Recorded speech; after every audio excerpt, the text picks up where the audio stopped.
Hello, welcome to my channel. Before proceeding to study, please subscribe to my channel. Today, we will explore the fascinating world of English for communication. We'll dive into key concepts like guidelines for writing resume, calling, sending quotation, order, complaint, email and tender. Slide 1. Guidelines for writing a resume. Today, we are going to delve into the best practices for creating a compelling resume. Think of your resume as your professional introduction on paper or screen. Following these resume guidelines is incredibly important because a well-crafted resume significantly increases your chances of getting shortlisted for job interviews. It's your first opportunity to make a strong impression on a potential employer. For example, instead of just saying, responsible for project management, using an action verb like, managed cross-functional teams to deliver projects on time and within budget, showcases your skills more effectively. Here are some key guidelines for resume writing. 1. Keep it concise. For those of you who are just starting your careers, entry level, aim to keep your resume to a single page. Recruiters often have limited time and need to quickly grasp your key qualifications. Be selective and focus on the most relevant information. 2. Use action verbs. When describing your responsibilities and achievements in your work experience section, start each bullet point with a strong action verb. This makes your descriptions more dynamic and impactful. Examples include managed, developed, analyzed, implemented, led, collaborated, etc. 3. Quantify achievements. Whenever possible, try to use numbers and data to showcase the impact of your work. Instead of saying, improved customer satisfaction, say, improved customer satisfaction scores by 15% within 6 months. Quantifiable achievements are much more persuasive. 4. Tailor to the job. This is a crucial guideline. Don't use a generic resume for every job application.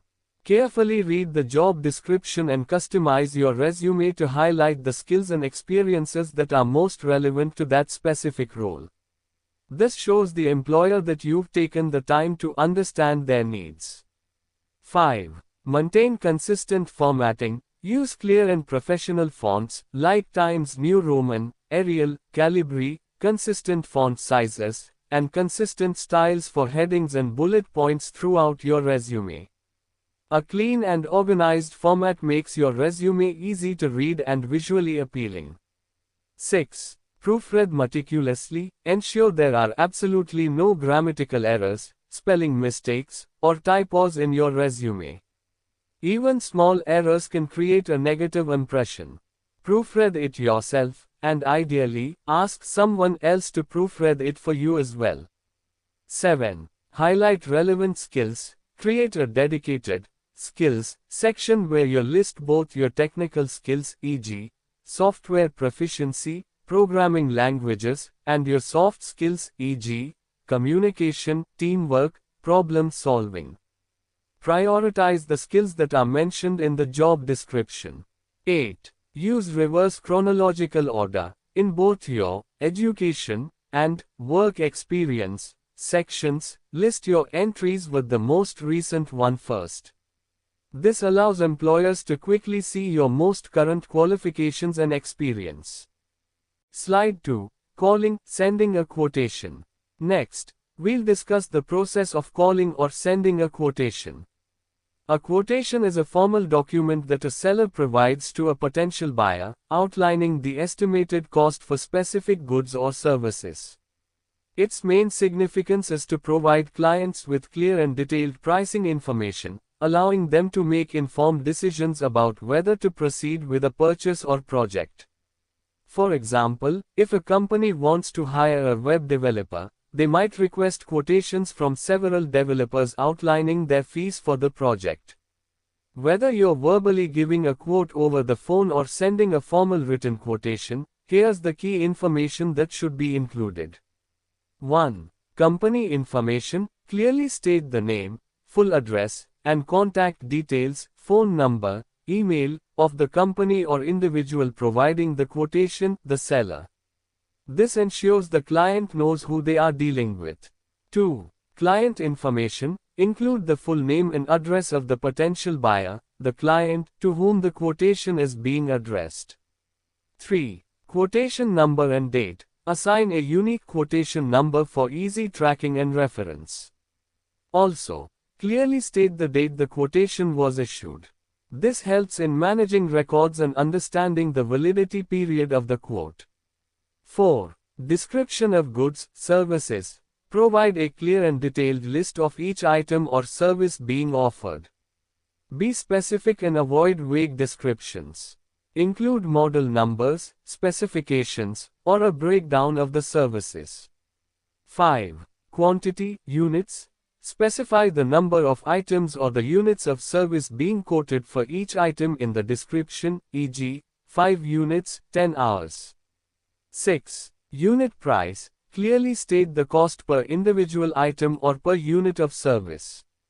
7. Total price. Calculate and display the extended cost for each item, quantity multiplied by unit price, and then provide the overall total price for all the goods or services included in the quotation. 8. Terms and conditions. This section is crucial.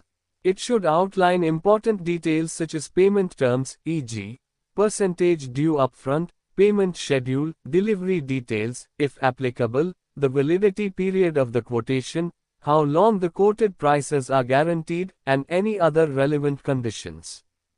Slide 3. Placing an order. Now, let's move on to placing an order. When a buyer decides to purchase goods or services based on a quotation or their own needs, they typically issue a formal document called an order or a purchase order, PO. This document indicates the buyer's intention to purchase specific items at the agreed upon price.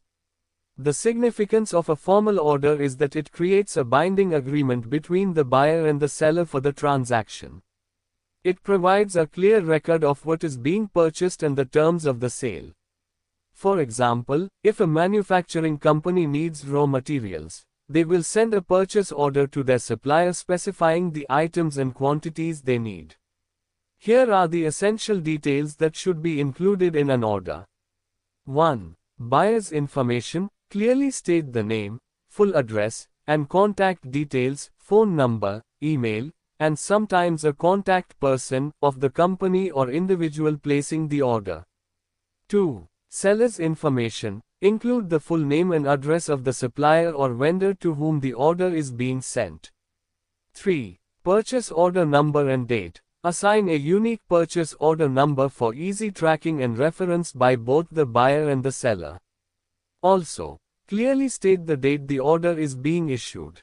4. Item codes, descriptions. Use specific item codes or detailed descriptions to clearly identify the exact goods or services being ordered. This helps avoid any confusion about what is being purchased. 5. Quantity ordered. Clearly state the number of units required for each item. 6. Unit price. Specify the agreed upon price per unit for each item, often referencing the quotation if one was provided. 7. Total price. Calculate and display the extended cost for each item, quantity multiplied by unit price, and then provide the overall total price for the entire order. 8. Delivery instructions. Include specific instructions regarding the preferred shipping method, the exact delivery address, and the desired delivery date or time frame. This ensures the goods are shipped correctly and arrive when needed. Slide 4. Writing a complaint email, letter. Next, we'll discuss how to write a complaint email or letter. A complaint is a formal expression of dissatisfaction about a product, service, or situation that you have experienced. Its main significance is to officially inform the responsible party about the issue you encountered and to seek a resolution or a form of redress. For example, if you purchase a product that turns out to be defective, you would write a complaint to the company to request a refund or a replacement. When writing a complaint, whether via email or a formal letter, it's important to include the following key elements. 1. Clear identification of the issue. Start by clearly and concisely stating the problem you are complaining about. Get straight to the point. 2. Date and location of purchase, service. Provide the date and location where you purchased the product or received the service. This helps the company locate relevant records. 3. Description of the problem. Give specific details about what went wrong. Be factual and avoid emotional language. Describe the issue clearly and provide any relevant information, e.g., model number, order number. 4. Impact of the problem. Explain how the issue has affected you. What inconvenience, loss, or damage did it cause? 5. Desired resolution. Clearly state what you expect as a solution. This could be a refund, a replacement, a repair, an apology, or another form of compensation. Be reasonable and specific in your request. 6. Enclose supporting documents, if any, if you have any supporting documents, such as receipts, invoices, photographs, or warranty information. Mention that you have enclosed them if sending a letter, or attach them if sending an email. 7. Maintain a polite and professional tone. Even if you are frustrated, it's important to maintain a polite and professional tone in your complaint. This increases the likelihood of a positive response. Avoid aggressive or abusive language. 8. Provide contact information. Ensure the company has your current contact information, phone number, email address, so they can easily reach you to discuss your complaint. Slide 5. Sending an email and responding to a tender. Finally, let's discuss sending an email in a business context and responding to a tender. A business email is a digital form of written communication that has become a primary tool for professional exchanges. Its significance lies in its speed, efficiency, and widespread use for various business communications, from scheduling meetings to sharing documents and quick updates. For example, you might use email to confirm a meeting time with a colleague or to send a draft report to your supervisor. Here are some guidelines for effective business emails. 1. Use a clear subject line. The subject line should briefly and accurately indicate the email's purpose. This helps the recipient prioritize and easily find the email later. 2. Use professional salutation. Address the recipient appropriately using a formal salutation like Dear Mr. per megasecond, last name, or Dear team name. 3. Keep it concise and focused. Business emails should be clear, direct, and to the point. Avoid unnecessary information or rambling. 4. Use proper grammar and spelling. Just like with formal letters, proofread your emails carefully to ensure there are no grammatical or spelling errors.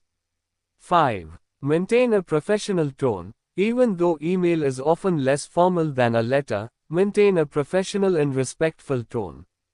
Avoid slang, emoticons, or overly casual language in most business contexts. 6. Use reply all judiciously. Only use the reply all function when your response is relevant to everyone in the original email thread. Avoid cluttering inboxes with unnecessary replies. 7. Include a professional signature. Your email signature should include your full name, your title, your organization, and your contact information, phone number, email address. Now, let's briefly touch upon responding to a tender. A tender is a formal offer submitted by a potential supplier to provide goods or services at a stated price, usually in response to a request from an organization that is seeking bids for a project or procurement. The significance of the tender process is that it allows organizations to solicit competitive bids, ensuring they get the best value for their money. For example, a government agency might issue a tender for a construction project, and various construction companies would respond with their bids.